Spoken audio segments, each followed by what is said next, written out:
جی ناظرین محترم، مچھر کے بارے میں اب تک ہونے والی تحقیقات سے یہ بات سامنے آئی ہے کہ اس کے سر میں سینکڑوں آنکھیں ہیں، اس کے جسم میں 3 دل ہیں، ساتھ میں ایک ایسا آلہ بھی اس کے جسم کے اندر قدرت نے نصب کر دیا ہے جو کسی بھی جاندار کے جسم سے خارج ہونے والی حرارت اور اس وجود کے ہجوم کا اس کو علم دیتا ہے۔ ناظرین کرام، کبھی آپ نے شہد کی مکھیوں کے طرز معاشرت پر غور کیا؟ وہ کس طرح چھتا بناتی ہیں، پھولوں سے رس چوستی ہیں، پھر آ کے اس رس کو شہد میں ڈال کر چھتے کے اندر منتقل کرتی ہیں اور اس کے اوپر اس کھانے کے اوپر موم کی ہلکی سی تہ جما دیتی ہیں تاکہ شہد وہاں سے بہہ نہ نکلے۔ گرمیوں کے موسم میں بہت سی شہد کی مکھیاں شہد کے چھتے سے تھوڑے سے فاصلے پر اڑتی رہتی ہیں تاکہ ان کے پروں کی ہوا اس موم تک پہنچتی رہے اور وہ گرمی کی شدت اور حرارت سے پگھلے نہ۔ ایک بار یہ مشاہدہ بھی آیا کہ ایک مکھی کہیں سے رس چوس کے آئی تو آتے ہی 3-4 مکھیوں نے اس کا استقبال کیا، پھر وہ تھوڑا سا پیچھے ہوئی اور اس نے باقیوں کو ادھر ادھر اڑ کے راستہ سمجھایا، فاصلہ بتایا۔ ناظرین کرام، کہتے ہیں چیونٹیوں کی 300 سے زائد اقسام ہیں، ان میں سے ایک قسم ایسی بھی ہے جو کسی بھی جگہ کسی بھی وقت جب ان کا دل چاہے ایک مینار کی صورت ایک دوسرے کے اوپر چڑھ کے مینار کی صورت اختیار کرتی ہیں، پھر سب کی سب مل کر ایک ہی بات پہ توجہ کرتی ہیں اور جہاں وہ موجود ہوں یکدم غائب ہو جاتی ہیں۔ پھر جہاں کا انہوں نے تصور کیا ہوا ہو، جہاں وہ پہنچنا چاہتی ہوں، اسی انداز میں اسی مینار کی صورت وہ وہیں پہ جا نمودار ہوتی ہیں۔ یہ تو آپ کو پتہ ہی ہوگا کہ اناج کا کوئی سا دانہ اگر زمین کے نیچے چلا جائے تو وہاں موجود گیسز اور نمی کی وجہ سے اس میں اگنے کی صلاحیت جو سوئی ہوئی ہوتی ہے بیدار ہو جاتی ہے اور وہ وہاں پودے کی صورت اختیار کرنا شروع کر دیتا ہے۔ چیونٹی کو یہ شعور کس نے دیا کہ جب وہ کسی بھی قسم کے اناج کے دانے کو اپنے سوراخ میں لے جاتی ہے تو اسے 2 حصوں میں تقسیم کر کے رکھتی ہے کہ وہ پھوٹ نہ پڑے۔ دھنیا، اس کے جو دانے ہوتے ہیں وہ اگر 2 حصوں میں بھی ہوں تب بھی ان میں اگنے کی صلاحیت موجود رہتی ہے، تو چیونٹی اس کو بھی 4 حصوں میں تقسیم کر کے رکھتی ہے تاکہ اس کی اگنے والی صلاحیت ختم ہو جائے۔ ناظرین کرام، یہ شعور دیگر مخلوقات میں کس نے رکھ دیا؟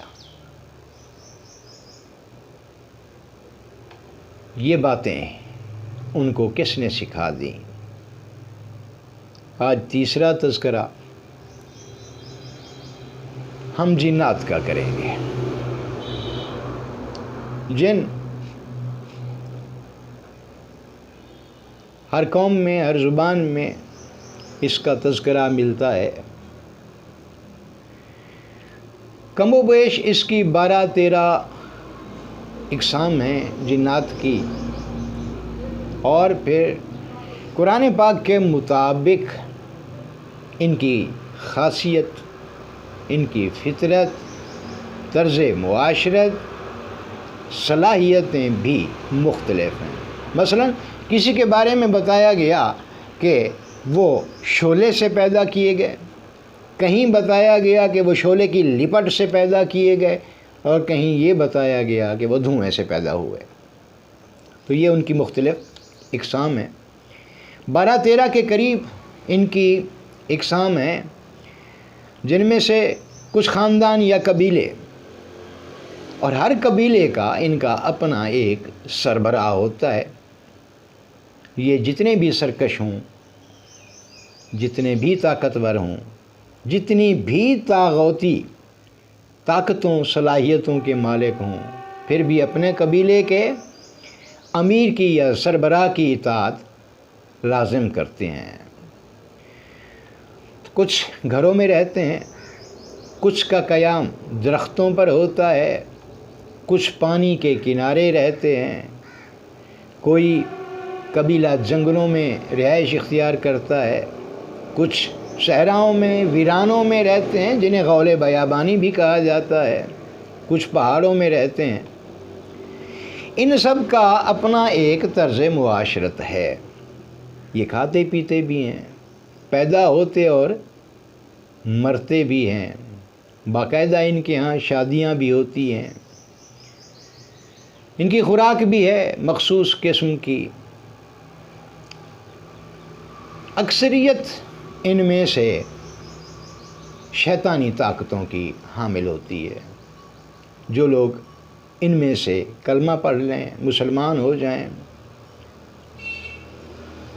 وہ اچھے جنات ہوتے ہیں، جو بہت کم دوسروں کو تکلیف پہنچاتے ہیں، نہیں تو شرارت کا مادہ ان کے اندر کوٹ کوٹ کر بھر دیا گیا ہے۔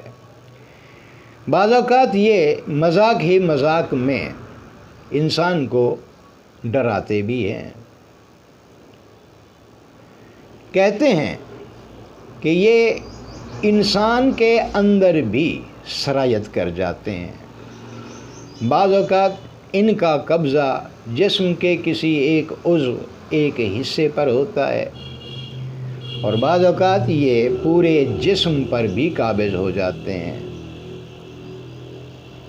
پورے جسم پر قابض ہونے کا ثبوت ہمیں کلام الہی سے بھی ملتا ہے، جس میں سود خوروں کے بارے میں یہ بتایا گیا ہے کہ قیامت والے دن جب ان کو اٹھایا جائے گا، کھڑا کیا جائے گا، تو ان کی حالت ایسے ہوگی جیسے کوئی آسیب زدہ۔ آسیب زدہ کی حالت یا کیفیت کو اللہ رب العزت نے ایک عذاب کی کیفیت سے تشبیہ دی ہے۔ ناظرین، اگر کبھی آپ کا سامنا کسی ایسے شخص یا فرد سے ہو جس پر آسیب سوار ہوں، تو دیکھیے گا کہ اس کی آنکھوں میں ایک جنونی سی چمک ہوتی ہے۔ عام فرد اس کی آنکھوں سے آنکھیں نہیں ملا سکتا۔ اس کے چہرے کے خد و خال تک بگڑے ہوئے ہوتے ہیں، یعنی انتہائی کریہ، مکروہ اور ڈراؤنی صورت ہو چکی ہوتی ہے، رنگت سیاہ پڑ چکی ہوتی ہے۔ ساتھ میں اس کا بولنا یا حرکتیں جو اس سے منسوب ہیں، جب وہ آسیب زدہ شخص وہ کرتا ہے تو اچھے بھلے دل گردے والے افراد بھی ایک بار تو دہل ہی جاتے ہیں۔ حضرت ایوب علیہ السلام کے واقعے سے ہمیں پتہ چلتا ہے کہ محض یہ چھو کر بھی تکلیف پہنچاتے ہیں۔ ان کی دعا قرآن پاک میں موجود ہے جس میں وہ اپنے رب سے مخاطب ہو کر فرما رہے ہیں کہ رب انی مسنی الضر وانت ارحم الراحمین، کہ میرے رب اس نے مجھے چھو کے ضرر پہنچا دیا ہے۔ بہت عرصہ پہلے ایول ڈیڈ کے نام سے ایک فلم ریلیز ہوئی تھی جس میں اس فلم کے ایک کردار کے ایک ہاتھ پر وہ قابض ہو جاتے ہیں شیطانی جنات، اور وہ ہاتھ اس فرد کے خلاف کارروائیاں شروع کر دیتا ہے، اس کا گلا دباتا ہے، بڑی مشکل سے وہ اپنا ہاتھ آرے کے ذریعے کاٹ کے اس سے جان چھڑاتا ہے، لیکن پھر بھی وہ کٹا ہوا ہاتھ بھی حرکت میں ہوتا ہے، اسے بڑا تنگ کرتا ہے۔ یہ صرف ایک فلم کی بات نہیں، تصوراتی خیال نہیں، بلکہ ایک حقیقت ہے کہ یہ جو ہیں کسی بھی ایک عضو پر یا پورے جسم پر قابض ہو کر اسے اپنے مقصد کے لیے استعمال کرتے ہیں۔ آپ میں سے اکثر نے بیٹھے بٹھائے یا سوئے ہوئے یہ محسوس کیا ہوگا کہ آپ کے جسم کا کوئی سا ایک حصہ اچانک گرم ہو جاتا ہے، اس میں جلن سی ہونے لگتی ہے۔ جب بھی ایسا ہو تو سمجھ جائیے گا کہ کسی شریر جن نے آپ کو چھو لیا ہے۔ جہاں جہاں وہ چھوئیں گے یہ کیفیت ظاہر ہوگی۔ ناظرین کرام، ان کے بارے میں کہا جاتا ہے کہ ان کا قد 2-2.5 فٹ سے زیادہ نہیں ہوتا۔ اصل قد جو ہے، ویسے تو اگر یہ چاہیں تو آسمان تک اپنا قد بلند کر سکتے ہیں، اور چاہیں تو ایک مکھی یا مچھر جتنا بھی ہو جاتے ہیں۔ مختلف جانوروں کی شکلیں بھی اختیار کر سکتے ہیں، یعنی جون سی چاہیں یہ اپنی شکل حیت چینج کر لیتے ہیں۔ ان کو یہ صلاحیت بھی قدرت کی طرف سے عطا کی گئی ہے۔ ان میں سے بعض قبیلے بعض اوقات اپنا مکانات بنا کر بھی رہائش اختیار کرتے ہیں۔ مشہور ترین واقعہ ہے حضرت شیخ عبد القادر جیلانی رحمۃ اللہ علیہ کا، کہ ایک دن ایک آدمی نے آ کے ان سے شکایت کی کہ جناب شام کا وقت تھا، میری بیٹی، نوجوان بیٹی گھر کی چھت پر گئی اور وہاں سے غائب ہو گئی۔ تو حضرت شیخ نے اسے ایک جگہ بتائی کہ وہاں چلے جاؤ، وہاں جا کے رات کے وقت انتظار کرنا، عجیب و غریب قسم کی مخلوقات وہاں آئیں گی جن کی شکلیں عجیب و غریب ہوں گی۔ ڈرنا نہیں، دل کو مضبوط کر کے حصار ایک دائرہ بنا کے بیٹھ جاؤ اور انتظار کرو۔ آخر میں ان کا شہنشاہ آئے گا، یعنی شہنشاہ جنات، وہ آئے گا، تم سے پوچھے گا تو میرا پیغام دینا کہ میری بیٹی کو واپس کیا جائے۔ بتائی گئی تفصیل کے مطابق ہی ہوا۔ شہنشاہ جنات نے اس سے پوچھا تو اس نے حضرت شیخ کا پیغام اسے پہنچایا، اور پھر اس نے اپنے شہنشاہ جنات نے سائڈ پہ کھڑے ساتھیوں کی طرف دیکھا، جن میں سے چند وہاں سے چلے گئے، اور پھر ایک شخص کو پکڑ کے لے آئے، زنجیروں میں جکڑ کے لے آئے۔ مکالمے کے بعد اس کو سزا دے دی گئی، اور اس فرد کی، اس شخص کی بیٹی جو ہے وہ اسے واپس کر دی گئی۔ ٹھٹھہ حیدرآباد کے قریب آج بھی 7 قبریں موجود ہیں، شاہ عقیق رحمۃ اللہ علیہ کے نام سے مشہور ہیں، جہاں روحانی طور پر مختلف امراض کے آپریشن بھی کیے جاتے ہیں، اور وہاں ایک قبر ایسی بھی ہے جو آسیب زدہ لوگوں کی وہاں رہنے سے، بیٹھے رہنے سے جان چھڑوا دیتی ہے۔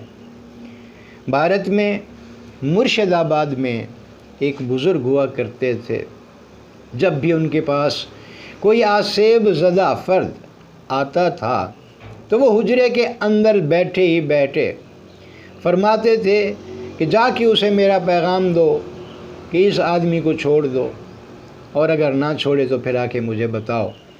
اور جب کبھی کوئی جن اس فرد کو چھوڑنے سے انکار کرتا تھا تو جہاں وہ بزرگ بیٹھے ہوئے ہوتے تھے وہیں زمین پر اپنا ہاتھ مارتے تھے، اور اس شخص کے ارد گرد جو آسیب زدہ ہوتا تھا آگ بھڑک اٹھتی تھی اور وہ جن جل کر راکھ ہو جاتا تھا۔ مرشد آباد میں آج بھی ان کا مزار جو ہے یہ مخلوق کو فائدہ پہنچا رہا ہے۔ کتنے منٹ سیکھیں؟